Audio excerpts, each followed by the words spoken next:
Bonjour à toutes et à tous. Je suis Benjamin Haute Couverture, maître de recherche à la Fondation pour la recherche stratégique.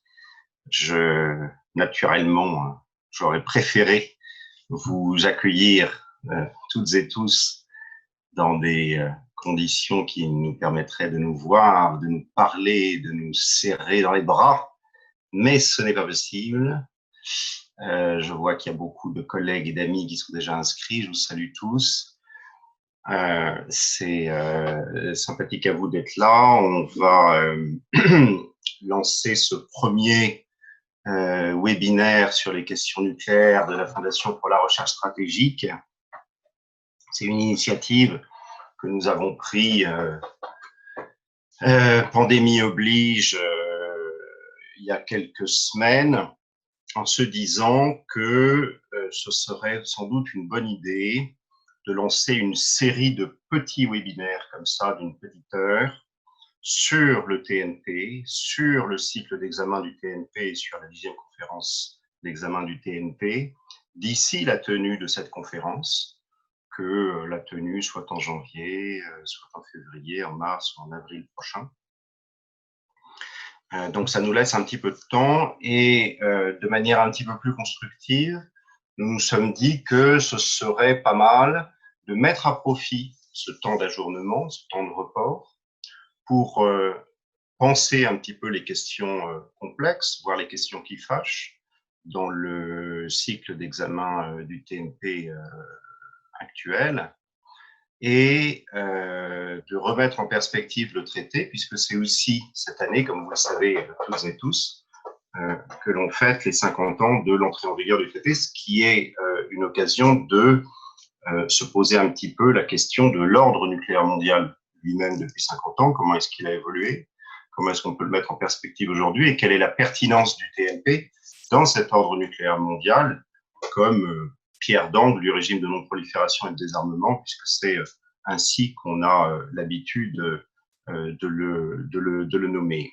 Alors, on va sans doute faire avec notre représentation permanente à Genève et peut-être à Vienne d'autres webinaires dans l'été et à l'automne, mais je pense qu'on pourrait faire un webinaire en juillet sur un autre sujet, un autre en septembre, un octobre, en novembre, et cette petite série se terminera par une demi-journée d'études à la VNF qui devait avoir lieu avant la tenue de la conférence d'examen ce printemps et qui a été reportée. Et on a la date. Ça veut dire qu'on organisera notre demi-journée d'études avec la BNF le 25 novembre prochain, de 13h50 à 18h, dans le petit auditorium du site François Mitterrand de la BNF. Et ce sera l'occasion pour nous de faire la synthèse et le bilan de tous ces événements virtuels que nous lançons aujourd'hui sur le TNP afin de préparer de notre côté, du côté de la société civile et du monde de la recherche, la conférence d'examen elle-même, si elle se tient en janvier ou si elle se tient un petit peu plus tard à la fin de l'hiver.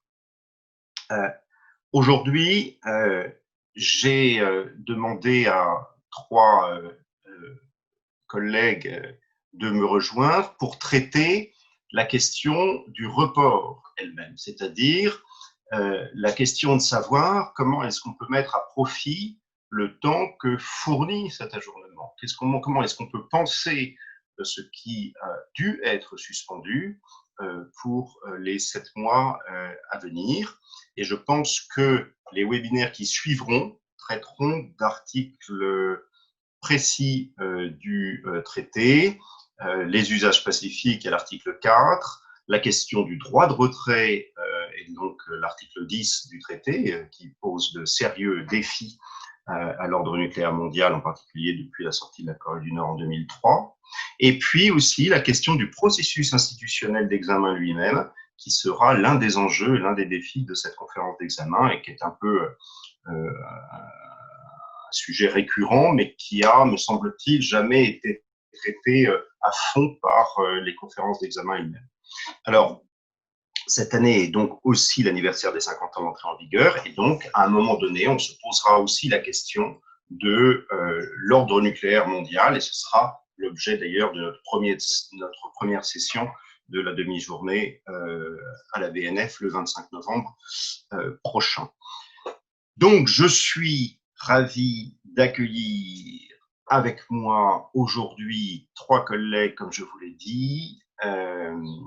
Martin-Pierre Charliat, qui est à la direction ASDQA du ministère des Affaires étrangères, officier politique en charge des questions nucléaires et en particulier du TNP, et qui sera lui-même partie prenante de la délégation française à New York l'année prochaine, nous fait le grand plaisir d'être là.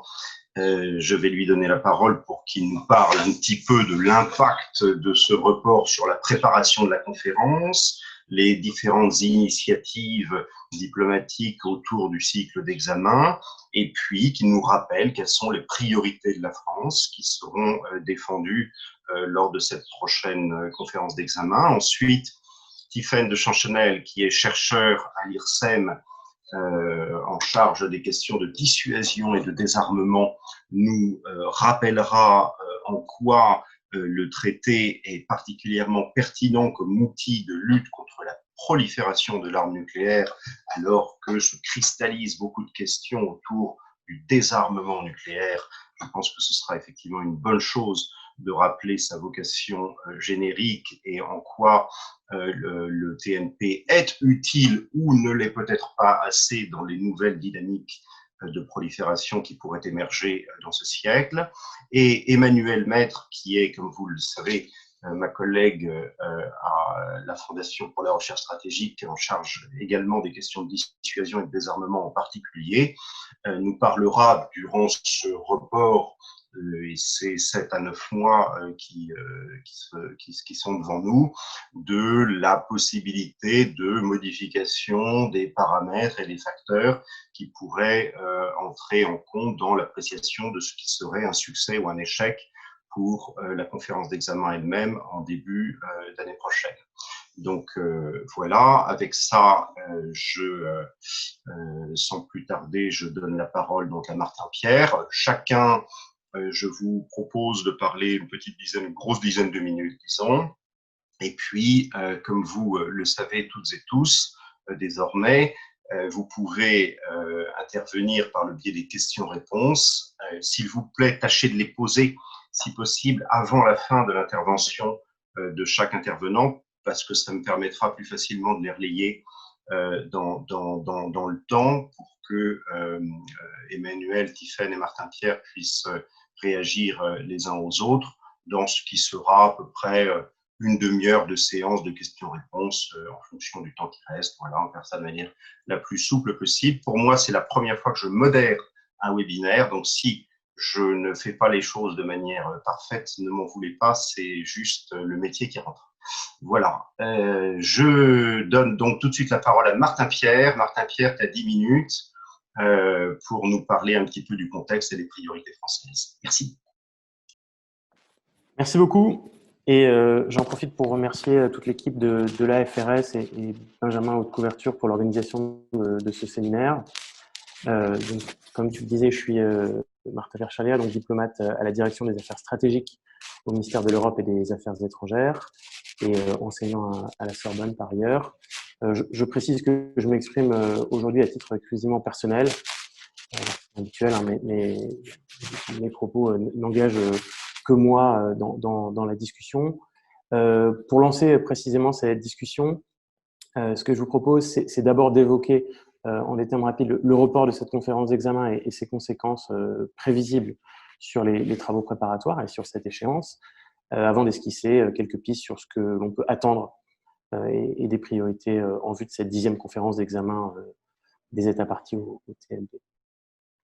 D'abord, sur le report de la conférence d'examen lui-même, ça a été dit, le contexte sanitaire a rendu nécessaire son report. C'est la première fois qu'une telle décision est prise depuis 1970. Cette décision s'imposait. La priorité, hier, aujourd'hui et évidemment encore pour les prochaines semaines, c'est la sécurité des personnes. Ça a été rappelé également dans un contexte particulier pour le TNP cette année, marquant à la fois les 50 ans de son entrée en vigueur, les 25 ans de sa prolongation indéfinie et de manière plus générale, plus large, le 75e anniversaire des Nations Unies. Donc, en complément, sans revenir en détail sur les conditions de ce report, je souhaite insister sur 3 points. Le premier, c'est que la nouvelle date qui a été évoquée, celle de janvier 2021, n'est à ce stade pas encore définitive. L'identification de ce créneau en janvier 2021 résulte à ce stade des consultations que le président désigné et les membres du bureau, avec le concours des équipes de l'UNODA, ont pu identifier. J'en profite d'ailleurs pour saluer leur engagement, leur réactivité, leur efficacité en cette période difficile. Donc, ce nouveau créneau présente l'avantage de remplir à ce stade le cahier des charges qui est assez lourd pour une conférence d'examen, et ce, dans un horizon temporel raisonnable, celui de 4 semaines, au siège des Nations Unies à New York, et avec un assez grand nombre de salles, des considérations logistiques liées notamment aux besoins d'un grand nombre de réunions concomitantes et d'événements parallèles. Mais évidemment, tout ça sera sa condition, in fine, de l'évolution du contexte sanitaire. Et la nouvelle date devra être entérinée par une décision formelle des États parties en tout état de cause. Le deuxième point sur lequel je voulais insister, c'est que ce report de la conférence d'examen du TNP n'a pas signifié une interruption complète des travaux. La crise, vous vous en souvenez, est survenue dans les dernières semaines de la préparation, mais cette échéance quinquennale implique évidemment une préparation de longue haleine tout au long du cycle d'examen.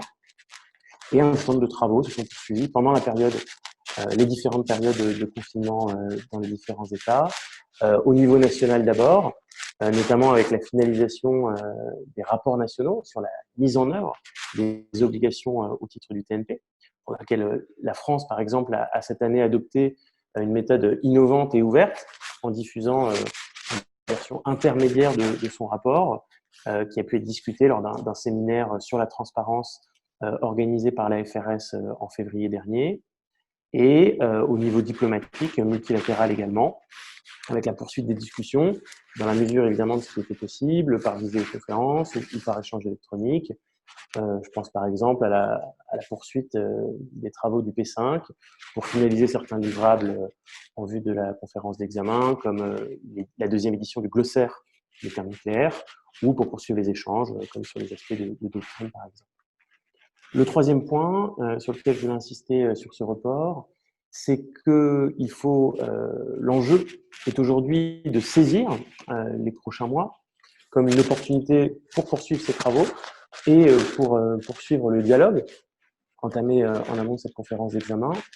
Une opportunité, ce sont les termes mêmes du président désigné à Slovinen. N'oublions pas, je viens de le dire, que cette conférence d'examen vient clore un cycle de 5 ans. Et je pense que nous pouvons ainsi aujourd'hui profiter de ces semaines ou mois pour poursuivre, pour approfondir, pour compléter les travaux déjà engagés dans le cycle d'examen, caractérisés par un certain nombre de points saillants depuis 2015. Donc, précisément, je crois que tous les webinaires de la série qui a été annoncée permettront de rentrer dans le détail. Donc, je ne ferai que les aborder de manière assez générale pour ce premier webinaire. Mais bien sûr, la consolidation du régime de non-prolifération et le maintien d'une réponse ferme de la communauté internationale face aux crises de prolifération, le développement continu des usages pacifiques, énergétiques comme non énergétiques, dans le respect des exigences de sécurité, de sûreté de non-prolifération, et à travers le système de garantie de la IEA et le protocole additionnel.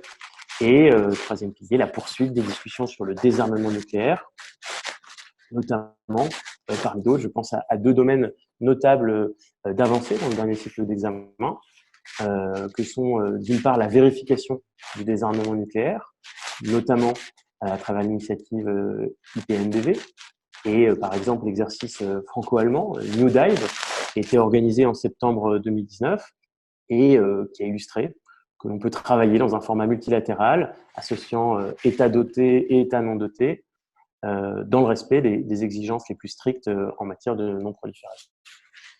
Deuxième sujet, c'est la réduction des risques stratégiques à travers des propositions qui ont été faites, notamment par la France, pour mettre en avant des mesures concrètes destinées à réduire les risques d'escalade en cas d'affrontement qui serait provoqué par une erreur d'interprétation ou de calcul.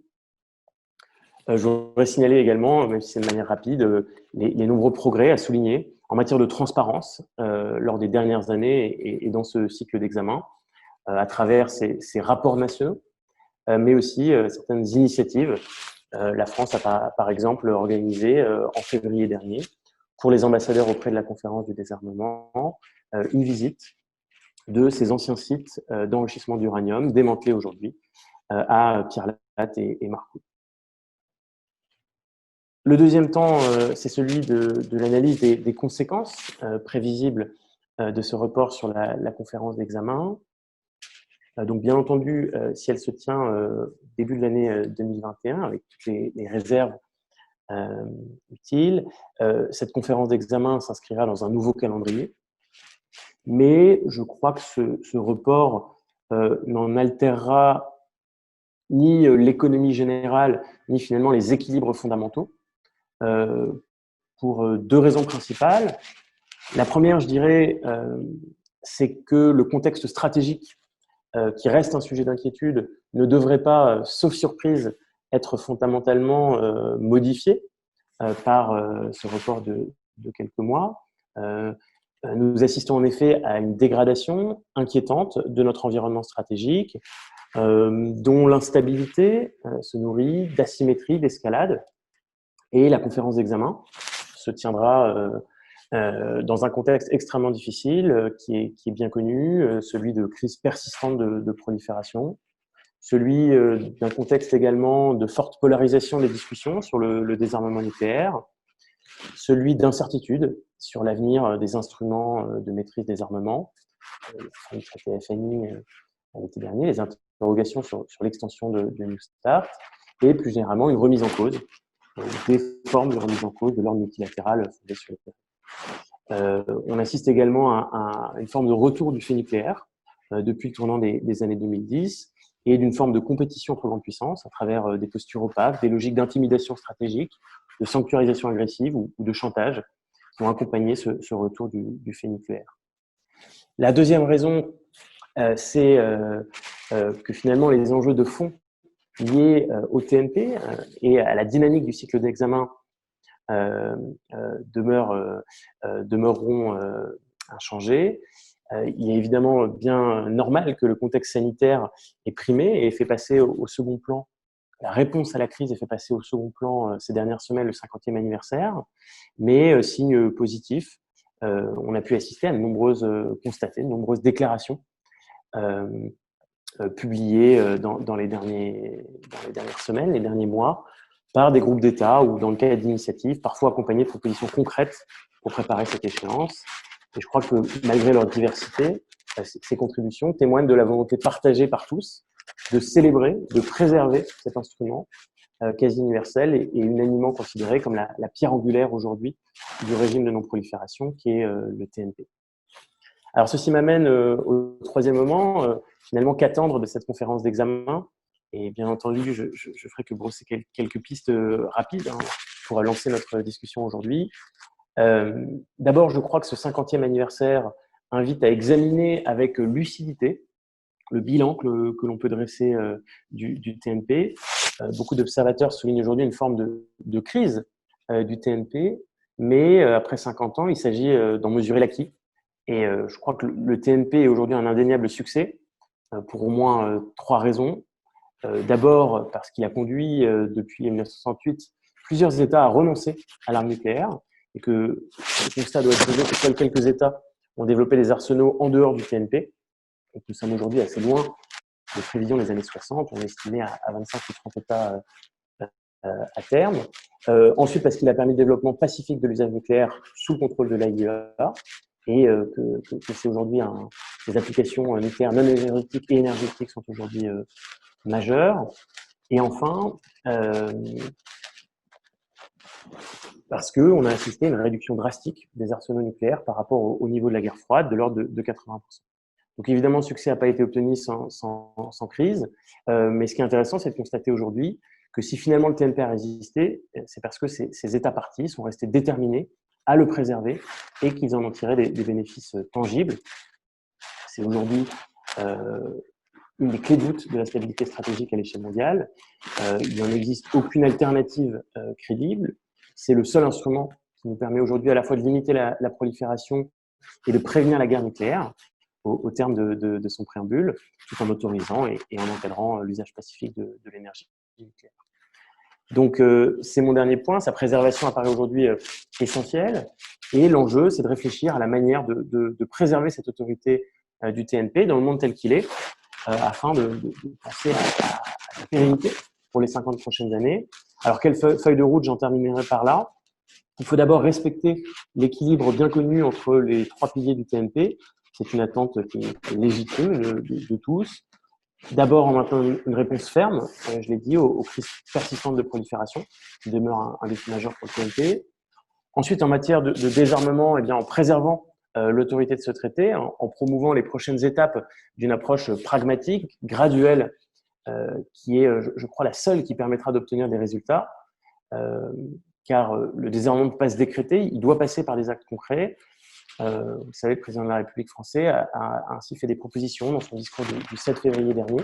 Il a proposé un agenda simple et positif en matière de désarmement que je développe moi, mais qui passe par le lancement de la négociation à la conférence de désarmement d'un traité d'interdiction de la production de matières fissiles pour les armes, le FLTP, l'entrée en vigueur et l'universalisation du traité d'interdiction complète des essais nucléaires, le TIS, et le renforcement du système de surveillance internationale, et la poursuite des travaux sur la vérification ou encore la réduction des risques stratégiques. Le dernier point, c'est bien sûr la promotion des usages pacifiques. C'est l'une des priorités du président désigné et du bureau. De nombreuses initiatives françaises seront valorisées avec ses partenaires dans ce cadre-là, sur ces différents volets des usages pacifiques. Donc, pour finir, je dirais que la France est pleinement engagée pour contribuer au succès de cette conférence.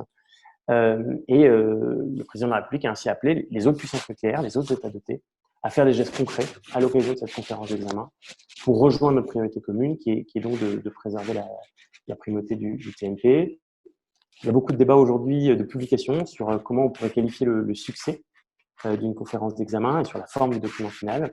Je crois que c'est un sujet majeur de réflexion intéressant à creuser dans les prochains mois, car je crois que c'est la seule voie possible, celle exigeante finalement d'une coopération si nous voulons être à la hauteur de nos responsabilités collectives dans la préparation de cette échéance.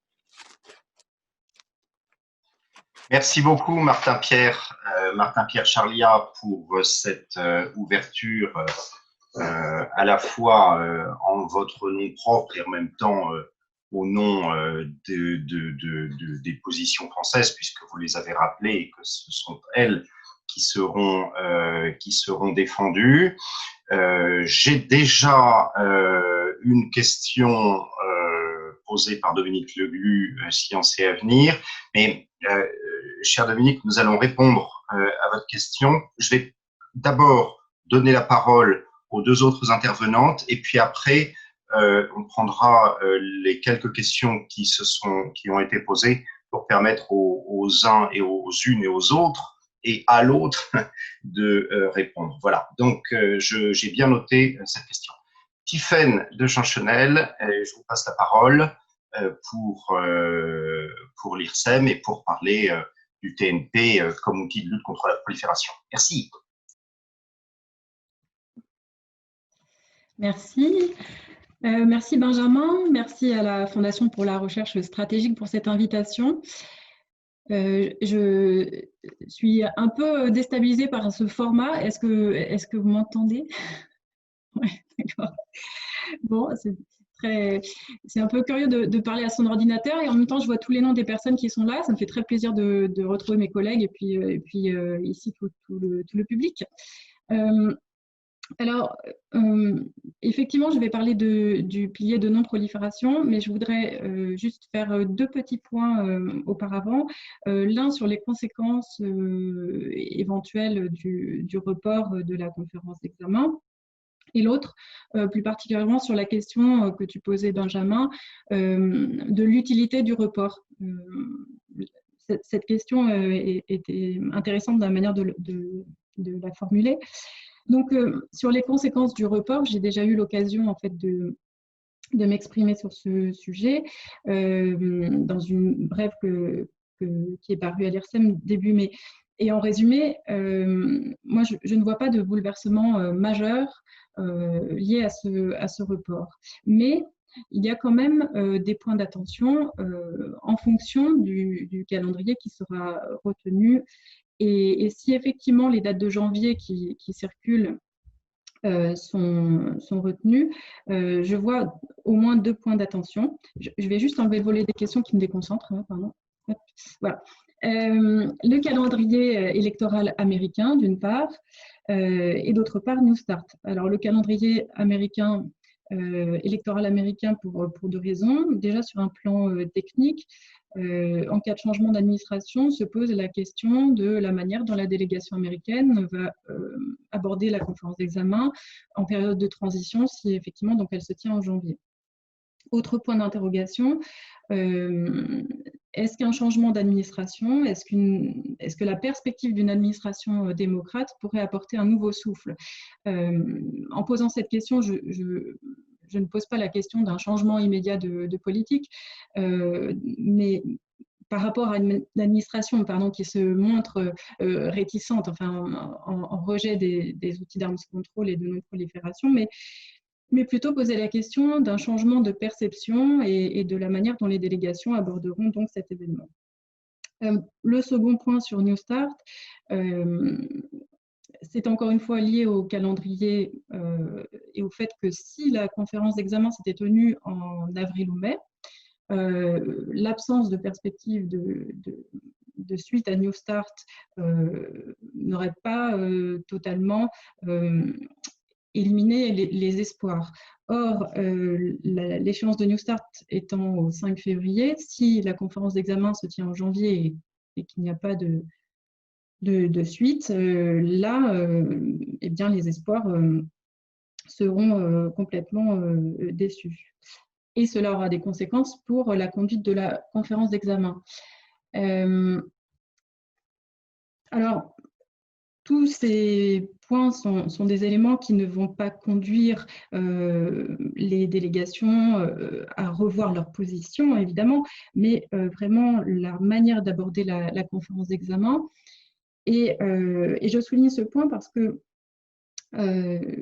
on voit que la question de l'ambiance, de l'atmosphère de la conférence d'examen a une grande importance. Alors, je vois parmi le public des personnes qui sont tout à fait rodées au processus d'examen, mais j'imagine qu'il y a aussi des personnes qui n'ont jamais fréquenté les prepcom ou les conférences d'examen. Et je pense que c'est peut-être difficile de se représenter la manière dont ça se passe.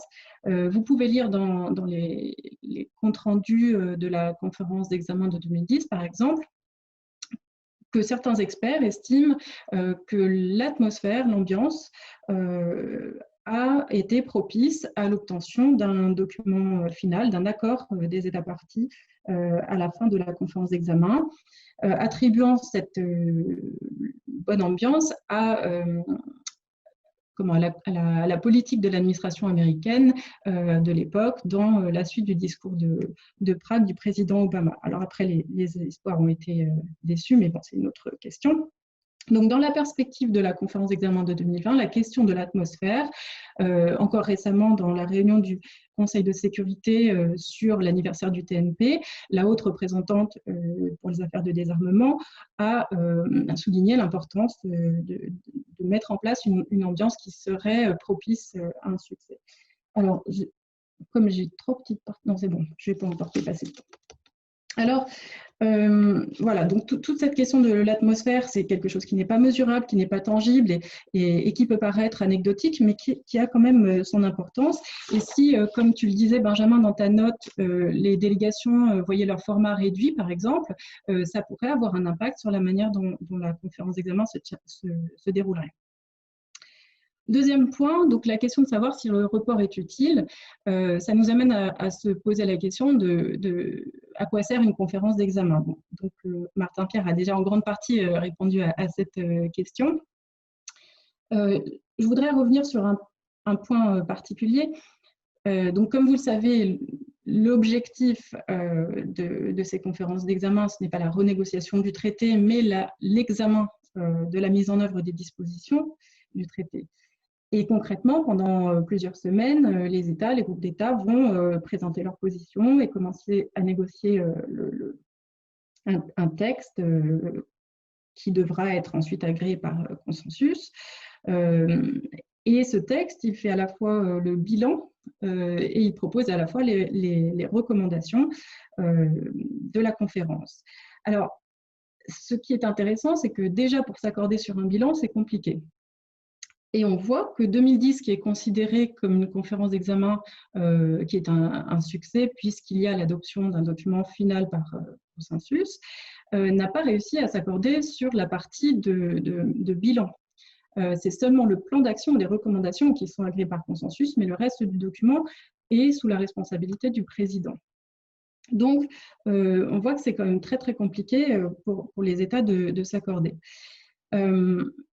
Donc, à cela s'ajoute une question qui fait pas mal débat dans les différents webinaires en ce moment sur le TNP, de savoir si les résultats des conférences passées doivent être pris en compte, comment ils doivent être pris en compte.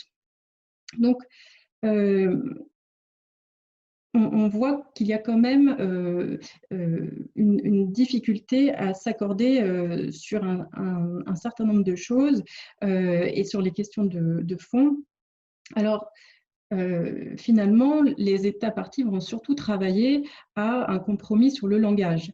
Et c'était le point que je voulais souligner, c'était que le langage était essentiel. Je veux dire que pour des personnes qui n'ont pas participé à observer ces réunions, c'est certainement compliqué de se représenter l'enjeu que peut représenter la négociation d'un document final. Pourquoi finalement les États n'arrivent pas à s'accorder? Pourquoi ne font-ils pas l'effort? Mais bien sûr, parce que les mots engagent des choses très importantes et que chaque mot compte dans le contexte du TNP. Voilà, j'espère que ça aurait été clair. J'essaie de rendre les choses plus concrètes, mais bon, je suis disponible pour toutes questions sur ces points-là. J'ai compris qu'Emmanuel traiterait de la question de savoir si le document final, par consensus, c'est un critère ou non de succès. Donc, je mets ce point de côté. Et j'en viens au point que je souhaitais faire sur la non-prolifération. En demandant 2 minutes supplémentaires pour avoir le temps de développer mon argument dans son ensemble. Donc j'ai choisi de parler de non-prolifération parce que je trouve préoccupante l'évolution du traitement de cette question au sein du TNP. Quelle est cette évolution? Eh bien, on dit que le TNP repose sur 3 piliers, donc la non-prolifération, les usages pacifiques de l'énergie nucléaire et le désarmement. Or, au fil des années, on a vu le pilier désarmement prendre plus d'importance, à tel point que dans le positionnement de certains États, on a l'impression non pas d'être dans un processus d'examen d'un traité sur la non-prolifération, mais un traité sur l'élimination des armes nucléaires. Alors évidemment, quand on regarde le plan d'action de 2010, adopté donc, lors de la conférence d'examen, on a une impression d'équilibre. Si on compte le nombre de recommandations sous chacun des piliers, il y a un équilibre. Mais si on regarde qualitativement, on voit bien quand même que la force des recommandations sur le plan de la non-prolifération est plus faible. Alors, comment expliquer cette évolution? Il y a à mon avis une raison politique qui est une opposition de principe, en particulier des États du mouvement des non-alignés, une opposition de principe, ça me dit que ça fait 10 minutes, une opposition de principe à la non-prolifération, en tout cas le conditionnement des progrès en matière de non-prolifération à ceux en matière de désarmement. Donc, On voit par exemple le discours iranien qui est de dire les États non dotés ont absolument respecté leurs obligations en termes de non-prolifération. L'objectif est atteint. Voilà. Donc, de la même façon, c'est un point que je ne vais pas avoir le temps de développer, mais peut-être dans les questions. Une chose importante, c'est que les garanties de l'AIEA qui permettent de mettre en œuvre, enfin c'est le bras armé du TNP, d'empêcher la prolifération, ces garanties, dans les années 90, on s'est rendu compte qu'elles étaient insuffisantes. Donc, un modèle de protocole additionnel a été élaboré et aujourd'hui, le standard, c'est les garanties de cette époque complétées par le protocole additionnel. Cela devrait être le standard pour permettre à l'AIEA de jouer tout son rôle. Ça n'est pas le cas aujourd'hui et un certain nombre d'États s'opposent à faire de ces garanties un standard universel et à faire des déclarations en ce sens. Un certain nombre d'États font des discours pour expliquer que l'adoption du protocole additionnel est finalement moins importante que la préservation de la souveraineté des États et que donc on n'a pas à en faire une norme universelle. Voilà, tout ça pour souligner que c'est une question politique. D'autres raisons, j'en avais pas mal, mais je pense que là, Benjamin, tu vas me dire que ça prend trop de temps. Une raison stratégique, c'est ce qu'a évoqué Martin Pierre sur le retour de la compétition très grande puissance, l'érosion du régime d'armes contrôle, etc., qui explique qu'il y ait donc une priorité qui soit portée à d'autres sujets que celui de la prolifération.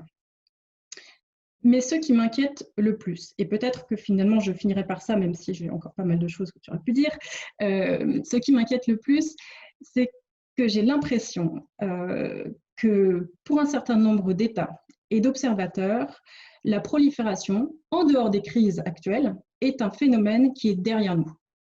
Et ça, c'est un problème. Donc, il y a des questions à résoudre au sein du TNP. La question du protocole additionnel aux garanties comme standard de vérification, ainsi que la question du retrait, des précisions, des conséquences et des conditions de retrait du TNP, comme tu l'évoquais en introduction, Benjamin, puisque ça fera l'objet d'une autre webconférence. Donc voilà, il y a des sujets que le TNP peut traiter. Le TNP ne résout pas les crises de prolifération, etc. Mais la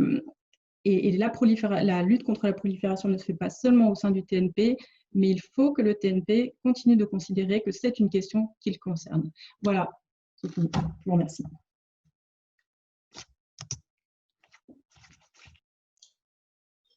Merci Tiffaine. Merci de replacer cette question de la lutte contre la prolifération dans un cadre qui est moins connu de celles et ceux qui s'intéressent à la question nucléaire, qui est le cadre diplomatique, institutionnel et bureaucratique des conférences d'examen elles-mêmes. Et c'est un point qui est effectivement majeur parce que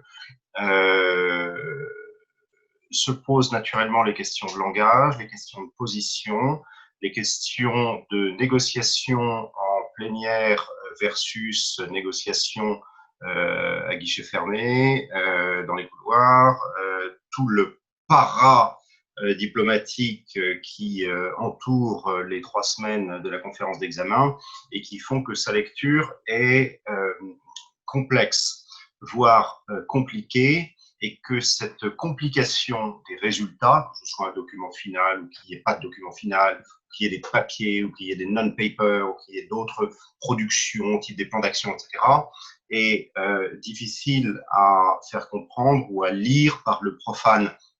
Et le problème de cette complexité est naturellement que ça autorise la simplification des messages qui sont donnés par tel ou tel État ou tel groupe de pression à l'issue d'une conférence d'examen.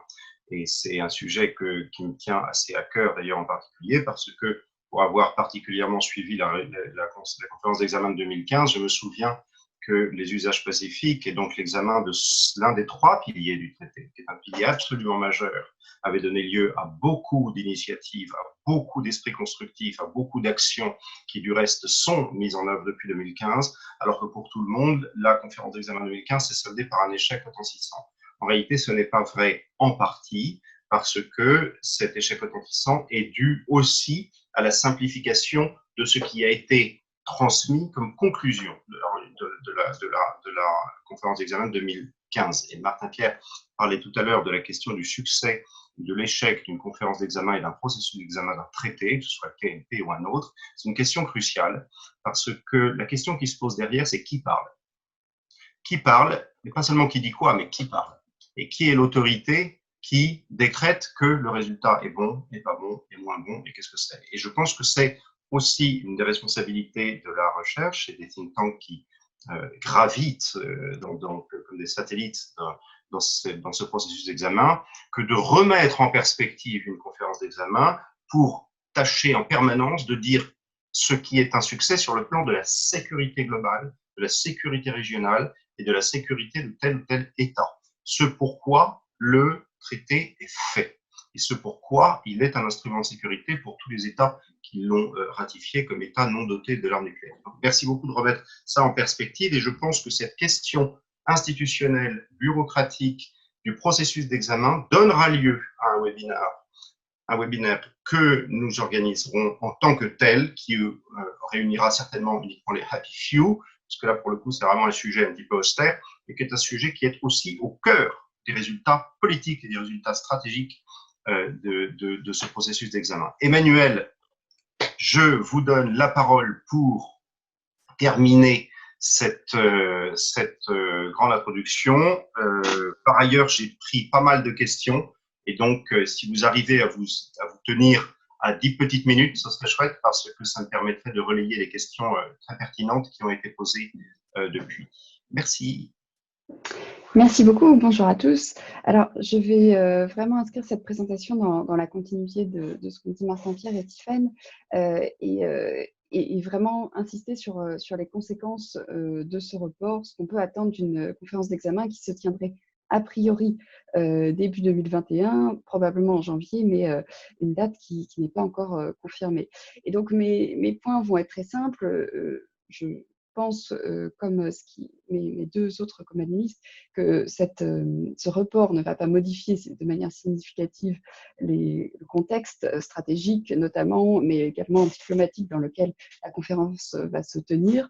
Je vois plutôt des risques de dégradation comme eux, mais quelques opportunités potentielles. Alors, d'abord, sur les risques de dégradation, donc comme Tiffaine, je voudrais vraiment insister sur la question de la maîtrise des armements qui va être une sorte d'épée de Damoclès pour cette conférence d'examen, la question du New Start, mais développer également un petit peu plus les aspects des armements qui sont un des trois piliers, mais qui restent d'un point de vue politique, d'un point de vue de ce qui est médiatique également, de ce qui va sortir de ce débat, quelque chose qui, comme chaque fois, risque d'avoir une ampleur assez conséquente et risque de déterminer aussi le ton, ce fameux atmosphère dont parlait Tiffaine.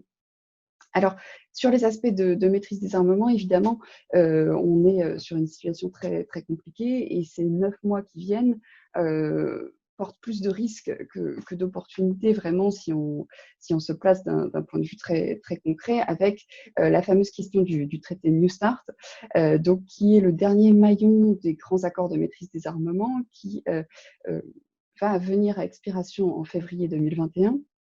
Et aujourd'hui, on est dans une attente de voir si l'administration Trump et la Russie souhaitent étendre ce traité, sachant qu'il est possible de l'étendre jusqu'à 5 ans et que c'est une décision présidentielle qui ne nécessite pas d'accord du Congrès ou de formalisme complexe. Donc, c'est vraiment quelque chose qui peut intervenir, entre guillemets, à tout moment. La Russie a déjà signalé qu'elle était intéressée pour le faire. Néanmoins, aujourd'hui, c'est difficile d'être très optimiste sur ce front. D'abord parce que l'administration Trump s'est un petit peu enfermée d'un point de vue rhétorique sur l'idée que la maîtrise des armements devait maintenant être trilatérale, inclure la Chine. Et on a l'impression que vraiment cette priorité donnée à la Chine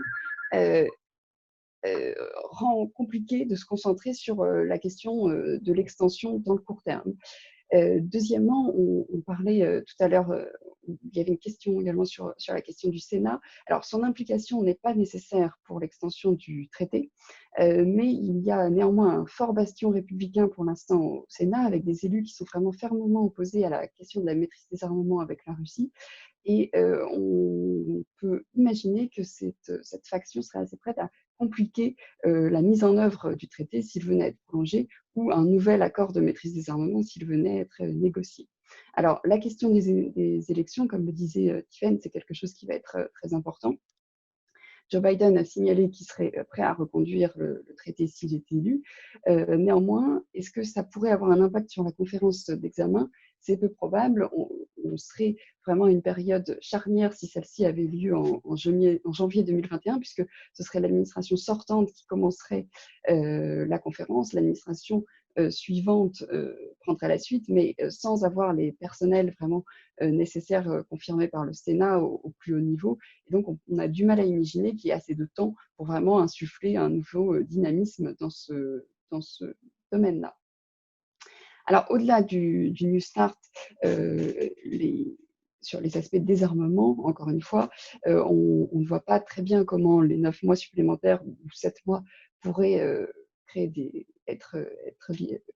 amener des progrès à l'heure actuelle, notamment parce qu'en fait, avec cette arrivée à échéance du New Start, on va entrer dans une période où, pour la première fois depuis à peu près 3 décennies, il n'y a plus de normes de codification en droit d'une réduction des arsenaux nucléaires. Et donc, on arrive à une période de stagnation de ces arsenaux, voire même peut-être, au bout de quelques années, à nouveau arriver à une progression des arsenaux nucléaires mondiaux, si les arsenaux asiatiques en particulier continuent de progresser.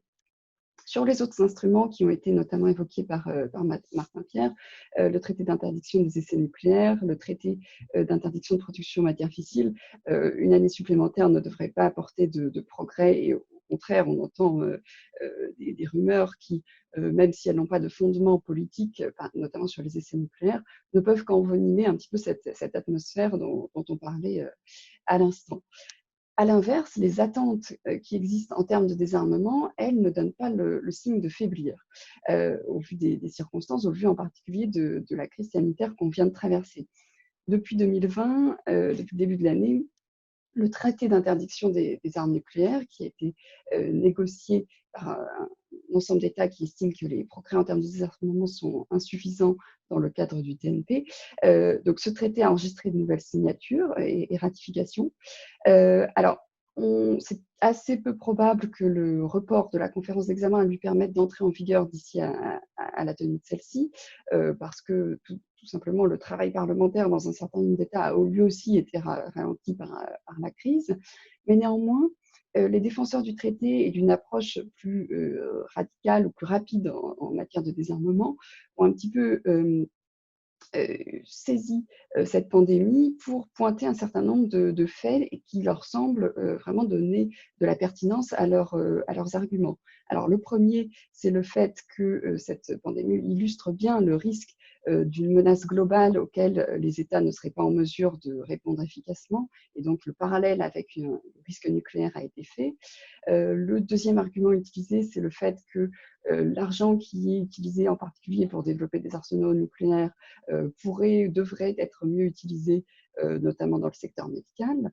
Et puis le troisième argument qu'on a pu lire, c'est le fait que ce genre de crise montrerait l'inutilité de la dissuasion pour des dangers qui touchent réellement les populations.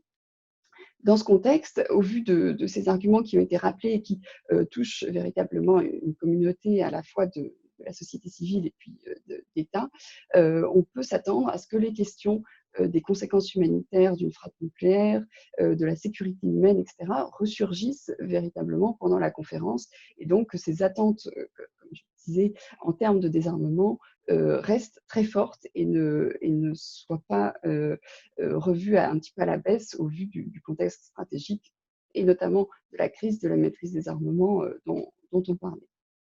Alors, contexte très difficile probablement début 2021. Est-ce qu'il y a néanmoins des occasions, des opportunités qui sont offertes par ce report? Je pense que ce qui a été dit par Martin Pierre reste tout à fait intéressant, et également par Benjamin sur la question des usages spécifiques. Il y a des points sur lesquels le travail va se poursuivre. Les consultations du président désigné vont pouvoir apporter un certain nombre de réflexions. Les États parties vont pouvoir continuer leurs travaux. Alors, sur la question des usages spécifiques, c'est notamment intéressant parce que la crise finalement de la Covid-19 a montré également ou a permis peut-être au grand public de mieux connaître le rôle de l'AIEA sur des questions complètement annexes et notamment les questions médicales, puisque l'agence a participé à la détection du coronavirus. C'est peut-être une opportunité pour aussi rappeler que l'agence s'occupe d'un ensemble de domaines agricoles, médicaux, etc., sur lesquels il y a plutôt un bon consensus des États parties et sur lesquels, en effet, beaucoup de choses se déroulent. Un petit bémol sur cet aspect usage spécifique, c'est que, en fin de compte, pour beaucoup d'États, il n'y a pas forcément grand-chose à en dire dans la mesure où les choses se passent bien, où les choses progressent comme ils le souhaitent, et donc ça ne peut se substituer au progrès en matière de désarmement, et donc trop insister sur ce sujet risque d'être mal perçu par certains qui pourraient penser que c'est une manière de détourner l'absence de progrès sur le désarmement. Deuxièmement, un petit point, c'est que certains États commencent à vraiment exprimer une certaine hostilité sur la question du nucléaire civil, en particulier, par exemple, l'Autriche, la Nouvelle-Zélande. Et donc, il y a peut-être des lignes de fracture qui risquent aussi d'apparaître sur ce pilier-là. L'autre aspect, je vais passer très rapidement dessus parce que Martin Pierre en a parlé, c'est toutes les initiatives qui continuent d'exister sur les questions de désarmement, de réduction des risques stratégiques, de vérification du désarmement nucléaire. Là, ce qui est quand même intéressant, c'est de voir à quel point des groupes substantiels d'États participent à ces initiatives, que ce soit le groupe Créer les conditions du désarmement nucléaire créé par les États-Unis, l'IPNDV, que ce soit l'initiative suédoise, allemande, etc. Il y a beaucoup d'États, y compris des États non dotés, qui intègrent bien le fait qu'aujourd'hui, c'est assez peu plausible d'avoir des progrès majeurs en termes de désarmement, mais qu'il est toujours valable de chercher des progrès plus modestes, mais plus concrets, plus réalistes dans le court terme, et qui s'engagent dans cette direction-là. Donc, il y a des choses qui sont intéressantes dans ce domaine-là et qui viennent nuancer un petit peu l'opposition simpliste, en effet, entre États dotés et États non dotés. Voilà, il y a quand même une forte nuance des États qui ont une perspective un petit peu plus complexe. Le risque, je dirais encore une fois le bémol sur cet aspect-là, c'est que si New Start, par exemple, n'est pas étendu, ce sera un petit peu difficile pour des États comme les États-Unis de défendre leurs initiatives, parce qu'en fait, on pourrait estimer que c'est eux-mêmes qui créent les risques stratégiques auxquels ils prétendent répondre. Alors, en conclusion, je dirais que le conséquence de ce report, ce sera visible notamment si la crise que l'on vient de traverser a pu faire prendre conscience du bénéfice, de l'intérêt des instruments de sécurité globale, du multilatéralisme, et que certains États sont prêts à abandonner peut-être des postures politiques qu'ils ont l'habitude de faire valoir au sein du TNP, qui sont prêts à accepter davantage d'être en désaccord les uns avec les autres, mais sans toutefois remettre en cause leur attachement mutuel pour le TNP. Et pour ce qui nous préoccupe particulièrement en France, je dirais que un facteur intéressant sera peut-être de ne pas trop attendre des élections américaines, ne pas trop attendre des États-Unis, parce que, encore une fois, quel que soit le résultat des élections, ça n'aura pas forcément un impact majeur sur la conférence d'examen, d'autant que même si les démocrates revenaient aux affaires en termes politiques, on ne pourrait sans doute pas s'attendre à de très grandes modifications au vu du contexte stratégique. C'est finalement peut-être une opportunité aussi pour d'autres États, en Europe, ailleurs, de faire valoir leurs priorités, de prendre le lead sur des sujets importants et d'essayer de faire prévaloir une atmosphère constructive pour la conférence.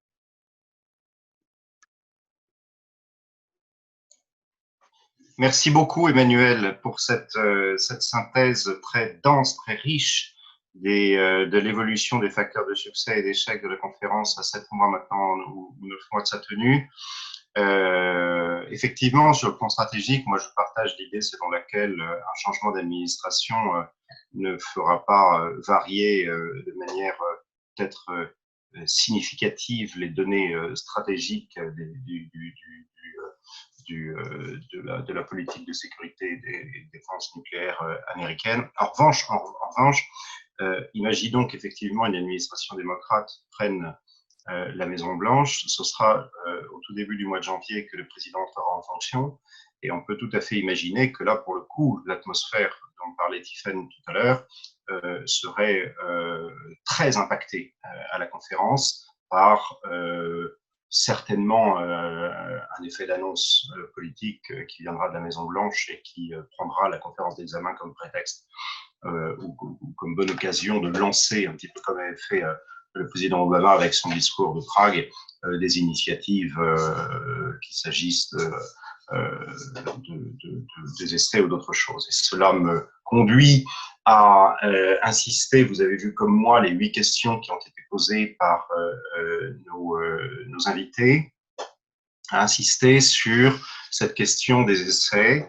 Je ne sais pas si on aura le temps de répondre à toutes. Il est 17 heures. On va prendre 10 minutes, 15 minutes, si vous le voulez bien, toutes et tous, pour pouvoir répondre un petit peu à ces questions très intéressantes qui ont été posées. La question des essais en est une. Elle est posée en particulier à Martin Pierre. Y a-t-il une réaction de la diplomatie française à la question des propos américains sur une reprise des essais par les États-Unis? C'est une question que les uns et les autres se posent maintenant depuis un bon mois, un peu plus, à l'occasion de fuites dans la presse, de discussions américaines institutionnelles, comme il y en a énormément de fait. Est-ce que cela traduit un changement ou non des paramètres du débat sur la reprise des essais aux États-Unis ou pas? C'est une question qui se pose. Il y a 2 questions aussi qui se sont posées, qui ont été posées très particulières. L'une sur ce que l'on appelle, Martin Pierre en particulier, la sanctuarisation agressive. Qu'est-ce que vous entendez par sanctuarisation agressive, nous demande-t-on? Martin Pierre, je te suggère de répondre à cette question.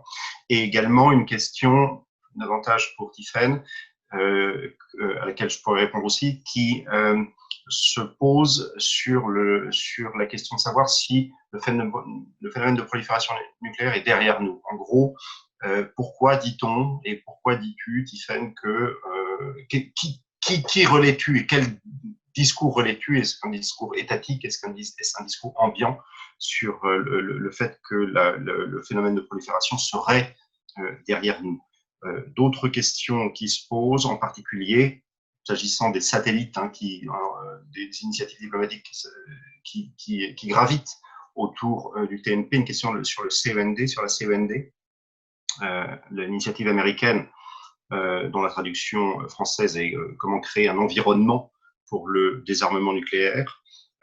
Quel jugement français porte-t-on sur ce processus CEND dont les réunions ont gagné en importance avec les mois et qui a aujourd'hui une assez large participation et qui a débouché sur des initiatives, en particulier en termes de réduction du risque stratégique, un sujet que Martin Pierre a évoqué tout à l'heure, puisque la France est tout à fait partie prenante de ces travaux sur la réduction du risque stratégique. Et peut-être un mot là aussi, Martin Pierre ou Emmanuel, sur comment est-ce que la France juge ce processus américain CEND? Est-il efficace? Gagne-t-il en importance? Est-il opératoire? Peut-il être constructif? Etc. Voilà, je pose également une dernière question parmi celles qui ont été posées et je vous la soumets à tous les trois, qui est une question de Manuel Herrera. Est-ce qu'un document final est-il nécessaire? En fait, on repose la question du succès. Quand il n'y a pas l'adoption d'un document final par une conférence d'examen, est-ce grave? Est-ce pas grave? Quels sont les risques? Et quel est le plan B en cas de non-adoption d'un document final? Peut-être notre invité faisait-il référence là à un article assez fameux de Robert Einhorn qui est sorti il y a quelques semaines se préparer à un plan B, nous demandait Robert Einhorn, nous suggérait Robert Einhorn en cas d'échec pour l'adoption d'un document final à la conférence du printemps. Et deuxième question de ce même invité, comment est-ce que la France peut aider à réduire la polarisation du débat nucléaire en termes de désarmement? Donc voilà, avec ces quelques questions, je vous suggère de répondre en reprenant l'ordre de passage pour que vous ayez tous les trois la possibilité de répondre à celles des questions qui vous intéressent et pour lesquelles vous avez envie de dire quelque chose. Martin Pierre, je te donne la parole en premier.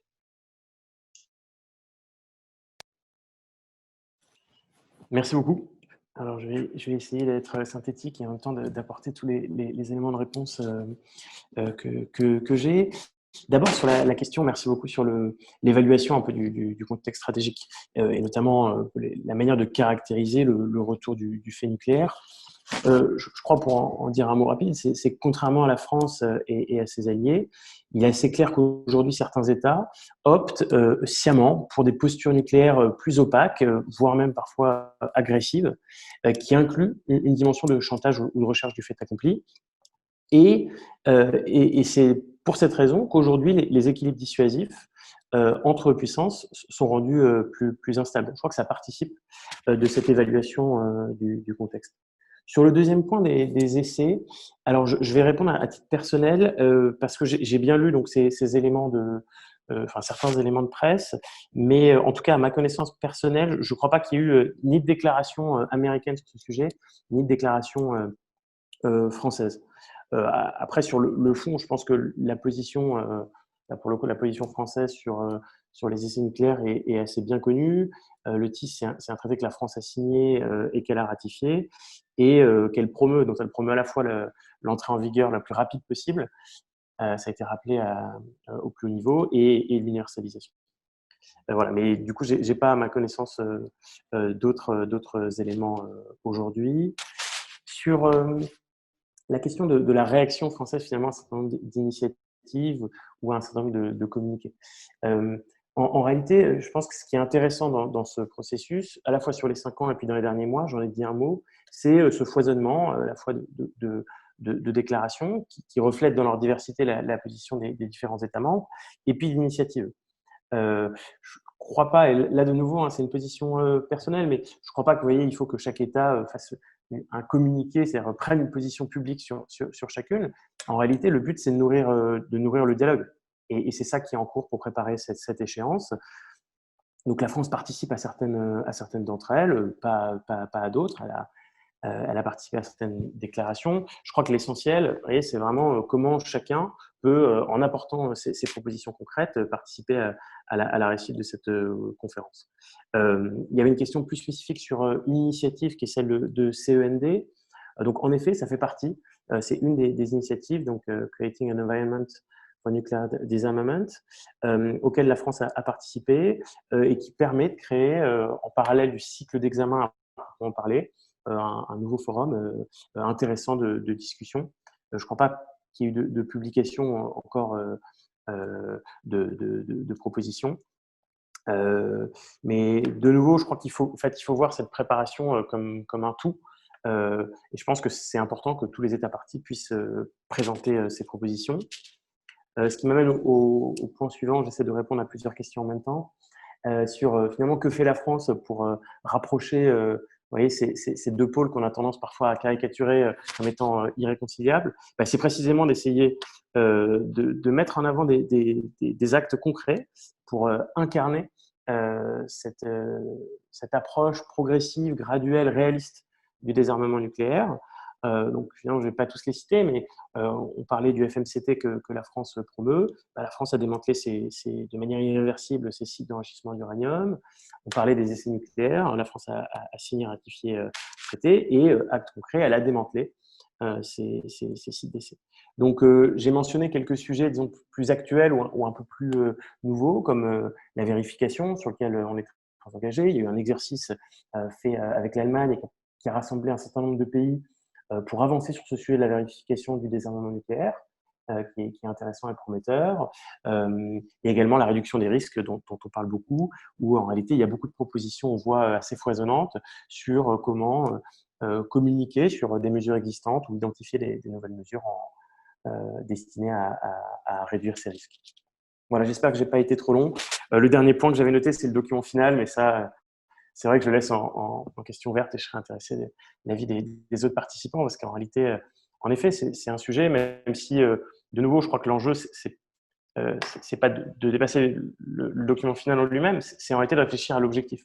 Et l'objectif, je crois, principal pour ce 50e anniversaire, c'est de réaffirmer l'attachement de la communauté internationale, des États parties au TNP, qui est très large, de réaffirmer l'attachement à cet instrument après 50 ans et sa primauté, son autorité pour regarder vers l'avenir.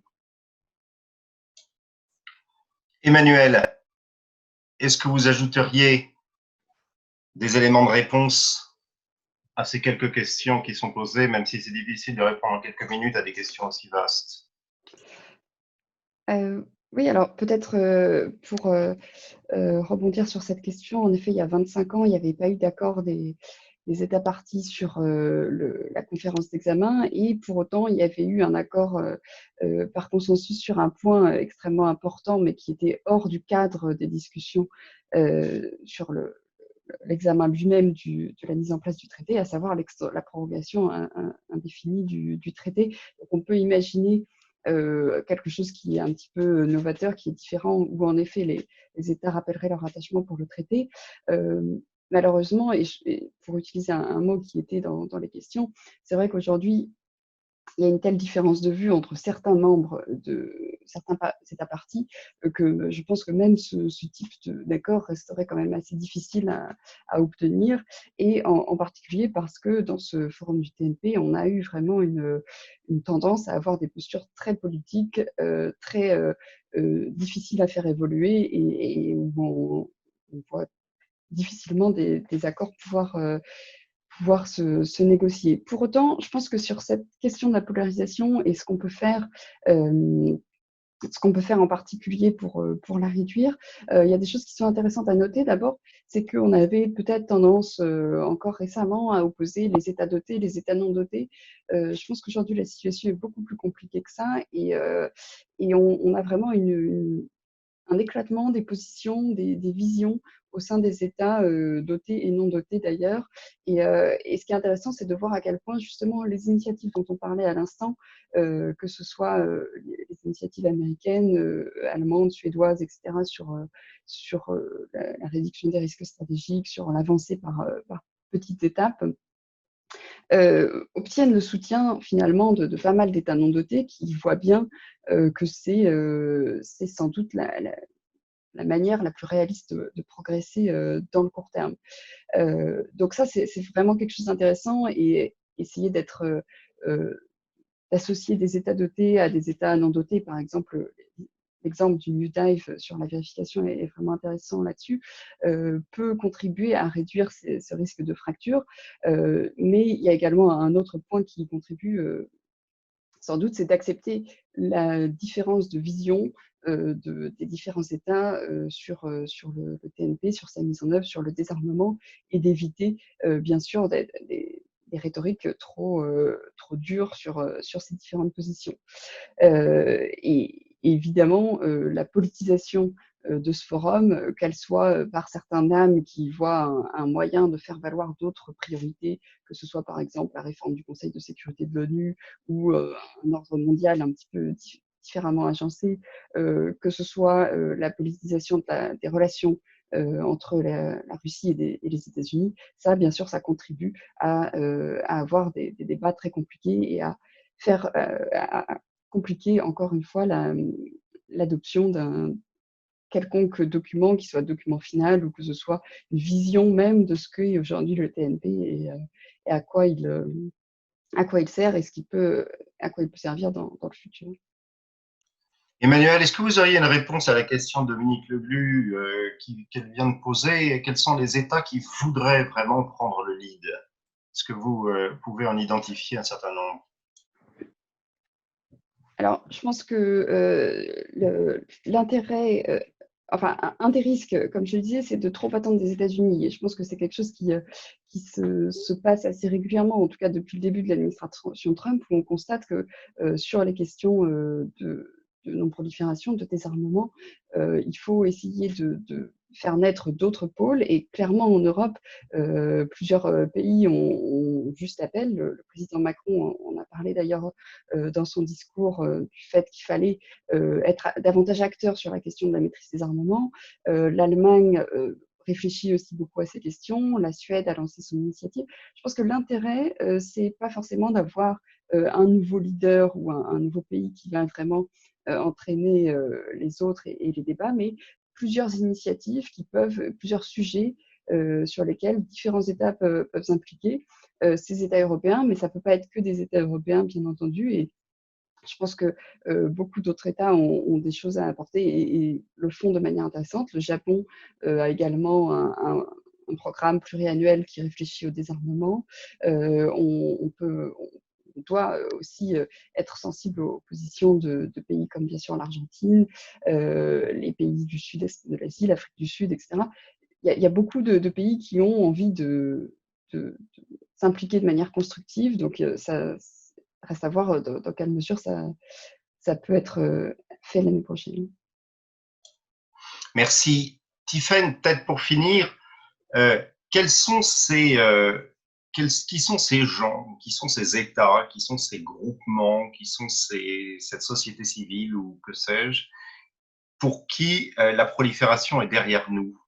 Et qu'est-ce que tu penses de cette idée? C'est-à-dire pas qu'est-ce que tu en penses à titre personnel, mais qu'est-ce que, d'après toi, d'où vient cette idée, cette perception, cette appréciation que, en gros, il s'agirait d'un phénomène des années 2000 et qu'aujourd'hui, on est revenu dans la rivalité des grandes puissances, dans l'émergence de grandes puissances avec une grammaire nucléaire dont on retrouve les données fondamentales qui seraient celles de la guerre froide, et puis les questions de prolifération qui en gros seraient cantonnées à l'Iran, à la Corée du Nord, ou plutôt à l'Iran, puisque la Corée du Nord n'est plus un pays qui a proliféré, mais est devenu un État nucléaire, et qu'on n'a plus qu'à se concentrer sur le cas iranien et que le reste, en gros, peut attendre. Est-ce que c'est un discours qui est porté, ça vient d'où cette idée?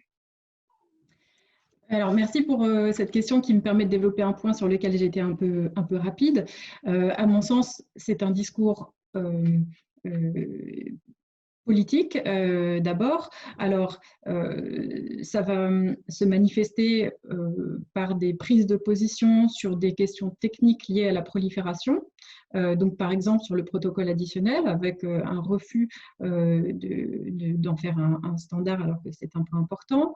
Mais c'est surtout les silences qui sont intéressants.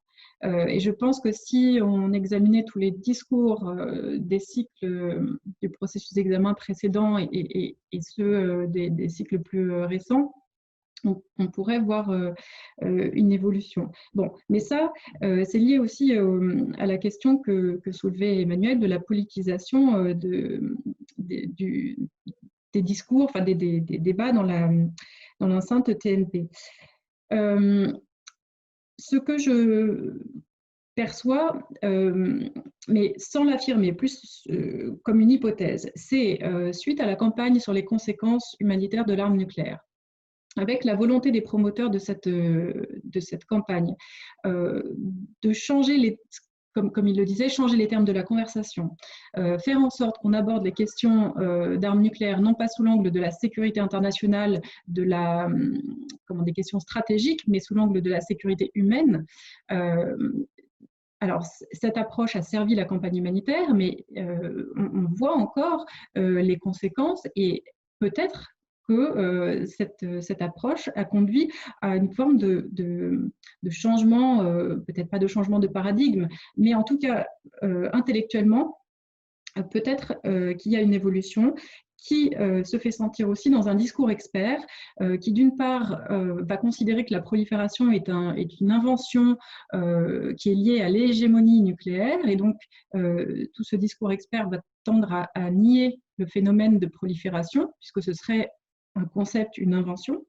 Et aussi l'idée que la prolifération est un phénomène marginal dans l'histoire de l'humanité, et donc, et encore une fois, une invention au service d'un club fermé des puissances nucléaires. Voilà, donc c'est un ensemble de discours et de ce qui est affirmé et ce qui n'est pas dit. Voilà. Ok, merci beaucoup pour ces éclaircissements. Bah, écoutez, je vous suggère de finir là notre premier webinaire sur le TNP. Merci beaucoup à celles et ceux qui étaient là. Moi, j'éprouve comme modérateur qu'il est extrêmement frustrant de ne pas vous voir toutes et tous, de devoir prendre vos questions, les relayer par bout de papier, etc. C'est quand même assez dommage, mais enfin, c'est mieux que rien. Et pour des petits points comme ça, sur d'une heure, de préparation à ce grand événement que sera la conférence des gamins du TNP, finalement, le webinaire est assez pratique dans la mesure où on peut faire ça depuis son bureau, depuis chez soi, etc. Donc, je pense qu'on va quand même continuer cette expérience avec une suite. Possiblement en juillet, vous serez toutes et tous tenus au courant. Et ensuite, j'espère, avec nos représentations permanentes à Genève et à Vienne, à suivre, à voir, à confirmer, possiblement en septembre et en octobre, et qui nous amèneront à notre belle journée, belle demi-journée du 25 novembre prochain. Donc, merci beaucoup à Martin Pierre, Charlia, diplomate au Quai d'Orsay, à Emmanuel Maître, chargé de recherche à la Fondation, à Tiffaine de Chanchenel, chercheur à l'IRSEM, pour avoir accepté notre invitation. Merci beaucoup à mes camarades de la Fondation, Gaspard Roard, Fabien Herbert et Lucille Seglarski, qui sont à la manœuvre derrière nous. Et merci beaucoup à toutes et tous qui avaient accepté de venir. Et je souhaite vous revoir le plus vite possible pour continuer de parler entre nous de ce sujet qui nous passionne. Voilà, merci beaucoup.